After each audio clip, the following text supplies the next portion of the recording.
Hola a todos y bienvenidos a nuestro canal Crónicas del Pasado. Hoy vamos a sumergirnos en una de las historias más fascinantes y conmovedoras de la Biblia, la vida de Job. Imaginen una vida de abundancia, éxito y felicidad que de repente se ve sacudida por una serie de pruebas devastadoras. Job, un hombre conocido por su devoción y rectitud, se enfrenta a desafíos que ponen a prueba no solo su fe, sino también su resistencia.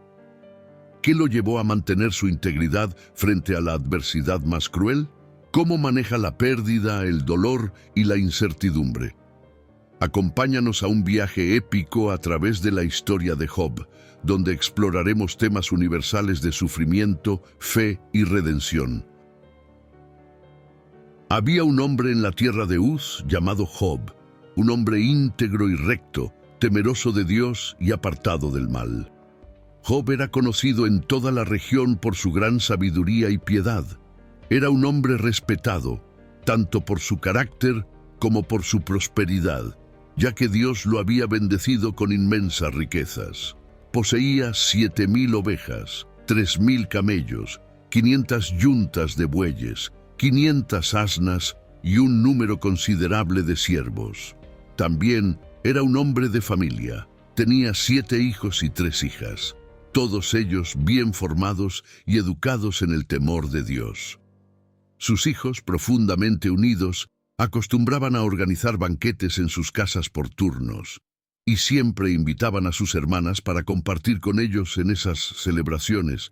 Después de cada banquete, Job, siendo un hombre devoto, ofrecía sacrificios a Dios por cada uno de sus hijos, pues temía que, en medio de la alegría, hubieran pecado de alguna forma, quizás maldiciendo a Dios en sus corazones.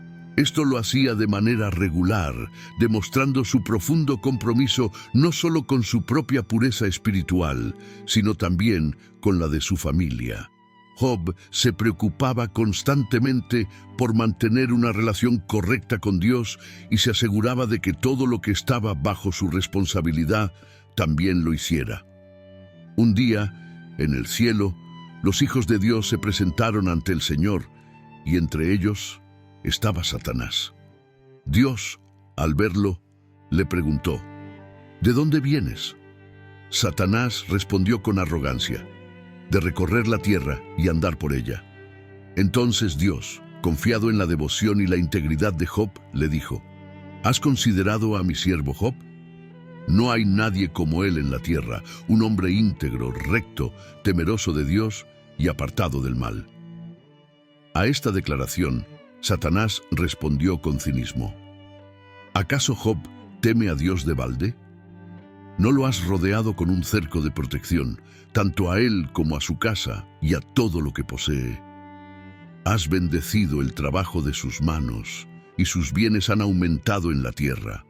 Pero extiende tu mano y toca todo lo que tiene, y verás cómo te maldice en tu rostro.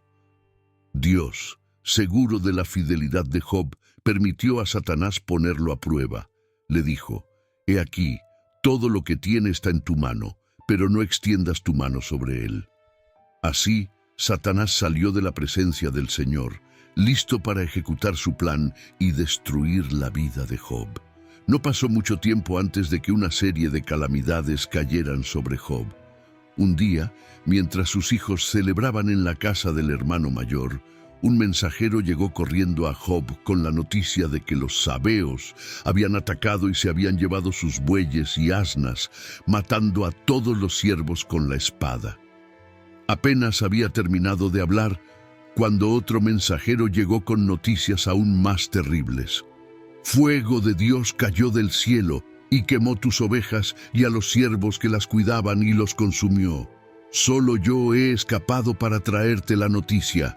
Job, sin apenas poder reaccionar, recibió un tercer mensajero que le informó que los caldeos habían formado 3 escuadrones y se llevaron todos sus camellos, matando a más siervos en el proceso. Pero el golpe más devastador llegó con el cuarto mensajero, que traía la noticia de que un gran viento del desierto había golpeado la casa donde sus hijos e hijas estaban celebrando, haciendo que la casa se derrumbara sobre ellos, matándolos a todos. Ante semejante tragedia, Job rasgó su manto en señal de dolor, se afeitó la cabeza y se postró en tierra. En lugar de maldecir a Dios como Satanás esperaba, Job, en su profundo dolor, dijo: «Desnudo salí del vientre de mi madre, y desnudo volveré allá. El Señor dio y el Señor quitó. Bendito sea el nombre del Señor». En medio de su sufrimiento y pérdida, Job no pecó ni acusó a Dios de haber actuado injustamente. Satanás, sin embargo, no se dio por vencido. En otra ocasión volvió a presentarse ante Dios. El Señor, confiando una vez más en la integridad de Job, le dijo: «¿Has considerado a mi siervo Job? No hay nadie como él en la tierra, un hombre íntegro, recto, temeroso de Dios y apartado del mal. A pesar de todo lo que le has hecho, aún conserva su integridad». Satanás, siempre buscando probar su punto, replicó: «Piel por piel, todo lo que el hombre tiene lo dará por su vida. Pero extiende tu mano y toca su carne y sus huesos, y verás cómo te maldice en tu rostro». Dios, sabiendo que Job permanecería fiel, permitió a Satanás afligir su cuerpo, pero le prohibió quitarle la vida. Así, Satanás golpeó a Job con llagas dolorosas, desde la planta de sus pies hasta la coronilla de su cabeza. El dolor físico se sumó a la devastación emocional que Job ya sentía. Se sentó entre las cenizas, en el basurero de la ciudad, y se rascaba con un pedazo de tiesto para aliviar la picazón de sus llagas. Cuando su esposa lo vio en este estado, ya no pudo contenerse y le dijo: «¿Todavía mantienes tu integridad? Maldice a Dios y muere». Sin embargo, Job, incluso en su miseria, le respondió con calma: «Hablas como una mujer insensata.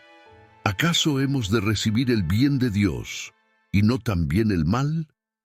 A pesar de la gravedad de su situación, Job no pecó con sus labios ni maldijo a Dios. La noticia de la desgracia de Job llegó a oídos de sus amigos, 3 hombres que lo conocían bien: Elifaz el temanita, Bildad el sujita y Zofar el naamatita. Decidieron viajar juntos para ir a consolar a Job y acompañarlo en su dolor. Cuando llegaron y lo vieron de lejos, apenas podían reconocerlo, pues su cuerpo estaba cubierto de llagas y su semblante había cambiado completamente debido al sufrimiento. Se acercaron a él, rasgaron sus mantos en señal de duelo, esparcieron polvo sobre sus cabezas y se sentaron junto a él en silencio durante 7 días y 7 noches. Ninguno de ellos dijo una palabra, porque veían que su dolor era muy grande. Al cabo de esos 7 días, Job rompió su silencio y maldijo el día en que había nacido. «Que perezca el día en que nací, y la noche en que se dijo: ha sido concebido un varón», exclamó. Job, hundido en su desesperación, deseaba no haber nacido, pues el dolor y el sufrimiento que estaba experimentando le resultaban insoportables. Se lamentaba de que la vida, que una vez había sido tan plena y bendecida, se hubiera convertido en una carga tan pesada. Elifaz, el primero de los amigos de Job, fue el primero en romper el silencio y hablar. Su discurso, aunque destinado a consolar, estaba lleno de insinuaciones que reflejaban su visión particular del sufrimiento y la justicia divina. Elifaz comenzó su intervención con una observación que buscaba establecer una base para su argumento. Dijo a Job: «Acuérdate, ¿quién, siendo inocente, ha perecido? ¿Dónde han sido exterminados los rectos?». Con estas palabras, Elifaz trataba de subrayar su creencia de que el sufrimiento no era un capricho arbitrario, sino una consecuencia directa de acciones malas o pecaminosas. Elifaz continuó argumentando que la calamidad que Job estaba experimentando no podía ser un accidente, sino el resultado de algún tipo de falta moral. Él decía: «Los que siembran iniquidad cosechan lo mismo». Esto implicaba que las personas que actúan con maldad o injusticia inevitablemente enfrentan dificultades como retribución por sus acciones. En la visión de Elifaz, el sufrimiento de Job no era simplemente una prueba o un castigo aleatorio, sino el resultado de algún pecado oculto que Job aún no había confesado o reconocido. Elifaz basaba sus afirmaciones en su experiencia personal y en las observaciones que había hecho a lo largo de su vida. Para él, el orden moral del universo era claro. Aquellos que actuaban rectamente recibían bendiciones, mientras que los que se desviaban del camino de la justicia eran castigados.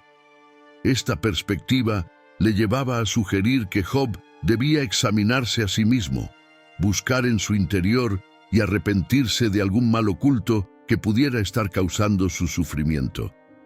Aunque su intención era ayudar, Elifaz no logró reconocer la profundidad y la complejidad de la situación de Job, ni la posibilidad de que el sufrimiento de Job no tuviera relación directa con su conducta moral.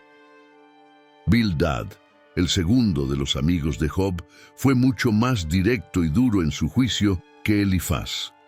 Su discurso no trató de suavizar las implicaciones de sus palabras. Comenzó afirmando que los hijos de Job habían perecido debido a sus propios pecados, dejando en claro que, en su opinión, el sufrimiento siempre estaba vinculado a una transgresión moral específica.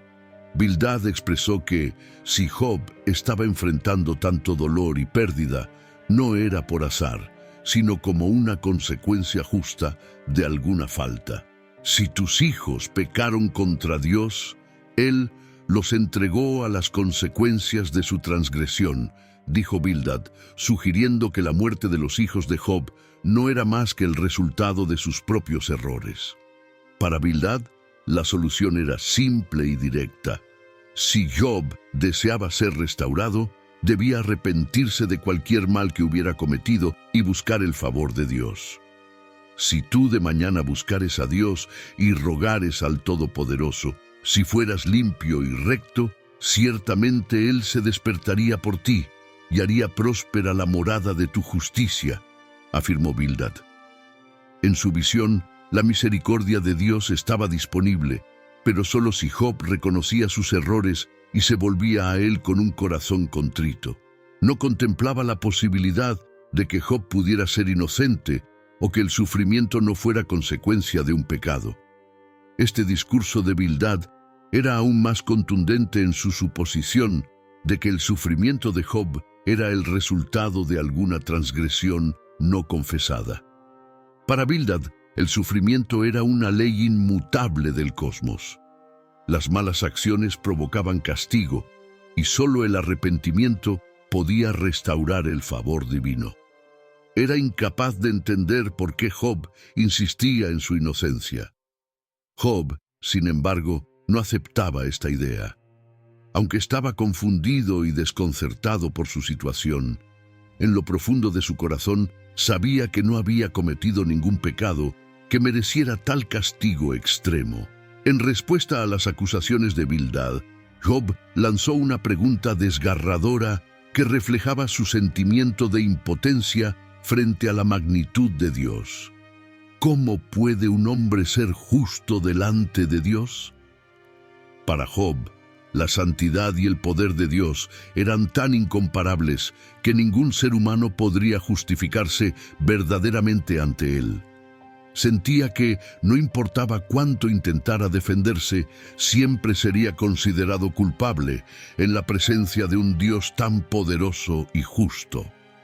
Zofar, el tercer amigo de Job, fue el más severo y enérgico de los tres en su juicio. Su discurso no dejó lugar para la duda ni para la empatía hacia Job. Zofar habló con una confianza y una certeza absolutas, afirmando que el sufrimiento de Job no podía ser el resultado de nada más que la culpa personal. Según Zofar, Dios es justo y no permitiría que un inocente sufriera de manera tan intensa y prolongada. Por lo tanto, Zofar estaba convencido de que Job debía estar ocultando algún pecado significativo que justificara el castigo que estaba recibiendo.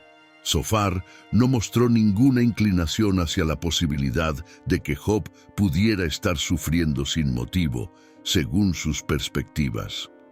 En lugar de considerar la posibilidad de que el sufrimiento de Job pudiera ser una prueba sin relación con la culpa personal, Zofar le dijo de manera contundente que dejara de justificarse. ¿Hasta cuándo hablarás estas cosas? Y las palabras de tu boca serán como un viento impetuoso, le espetó. Para Zofar, las constantes afirmaciones de inocencia de Job eran simplemente un intento de ocultar su verdadera culpa. Zofar fue especialmente duro al exigir que Job admitiera su falta.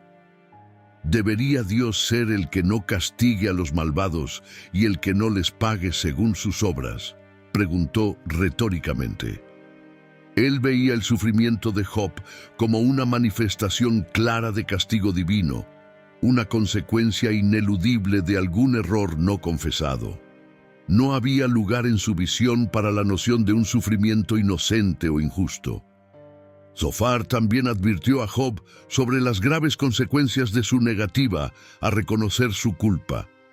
Según él, la falta de arrepentimiento no solo prolongaría el sufrimiento de Job, sino que también agravaría su condición. Conoce, pues, que Dios ha olvidado parte de tu culpa, le dijo, insinuando que el sufrimiento de Job podría haber sido aún mayor si no fuera por una medida de la misericordia divina. Job, al escuchar las palabras de sus amigos, se sentía profundamente incomprendido. En lugar de ofrecerle consuelo, sus amigos insistían en que debía haber algún pecado oculto en su vida, lo que lo angustiaba aún más. En su dolor, Job se quejaba con amargura, expresando que no encontraba consuelo ni en la vida ni en sus amigos. Sus lamentos resonaban en el silencio. Mis hermanos me han fallado, como un arroyo que se seca cuando llega el calor del desierto. He sido justo. He ayudado a los pobres, he defendido al huérfano y a la viuda, pero ahora estoy solo y me tratan como si fuera culpable. Job, abrumado por su sufrimiento, se dirigió directamente a Dios en su clamor. Deseaba poder argumentar su caso ante él como si estuviera en un tribunal. Oh, si supiera dónde encontrar a Dios, decía con desesperación, iría hasta su trono, expondría mi causa ante él y llenaría mi boca de argumentos. Dios me escucharía, pero cuando lo busco en el este no lo encuentro. Cuando voy al oeste no está allí. Dios está oculto y yo me siento perdido. A pesar de todo, Job mantenía una convicción inquebrantable de su integridad. Sabía que su sufrimiento no era el resultado de algún pecado oculto. Él conoce el camino por donde ando, proclamaba Job. Cuando me pruebe, saldré como el oro. Sin embargo, su angustia seguía siendo insoportable. A medida que avanzaba en su monólogo, Job también expresaba su frustración con la aparente indiferencia de Dios hacia su situación. Para él, el silencio de Dios era un tormento aún mayor que las pérdidas materiales y físicas que había sufrido. El diálogo entre Job y sus amigos se prolongó en un ciclo de discursos y respuestas. Job insistía en su inocencia, mientras que sus amigos continuaban afirmando que, en la justicia divina, el sufrimiento debía ser el resultado del pecado. Elifaz sugirió que Dios no confía ni siquiera en sus ángeles, insinuando que los seres humanos, por su naturaleza imperfecta, no podían esperar estar exentos de castigo. Bildad fue más allá, declarando que ante la pureza de Dios, ni siquiera la luna es brillante, ni las estrellas son puras a sus ojos, cuanto menos el hombre, que es como un gusano. Pero Job no estaba dispuesto a aceptar esta visión. Aunque reconocía la grandeza y el poder de Dios, se resistía a la idea de que su sufrimiento fuera simplemente el resultado de la corrupción humana universal. En un momento, Job comenzó a reflexionar sobre la brevedad y la fragilidad de la vida humana. El hombre nacido de mujer tiene corta vida y está lleno de problemas, dijo. Es como una flor que se marchita rápidamente, huye como una sombra y no permanece. Job anhelaba que Dios lo dejara en paz, para que pudiera vivir lo poco que le quedaba de vida en paz. Pero incluso en sus lamentos más oscuros, Job no dejó de aferrarse a la esperanza de una redención futura. En una de las declaraciones más poderosas de su sufrimiento, dijo: «Yo sé que mi Redentor vive, y al final se levantará sobre la tierra, y después de que mi piel haya sido destruida, en mi carne veré a Dios». La intensidad del diálogo fue interrumpida por un joven llamado Eliú, quien había estado escuchando en silencio todo este tiempo. Eliú, indignado tanto por las palabras de Job como por la falta de respuestas satisfactorias de sus amigos, decidió intervenir. Aunque más joven que los otros tres, Eliú creía que tenía una perspectiva más justa sobre el sufrimiento de Job. Comenzó su discurso recordando a todos que Dios es justo y que, aunque su justicia a veces sea incomprensible, nunca es injusta. Eliú señaló que Dios habla a los seres humanos de diversas maneras, incluso a través del sufrimiento.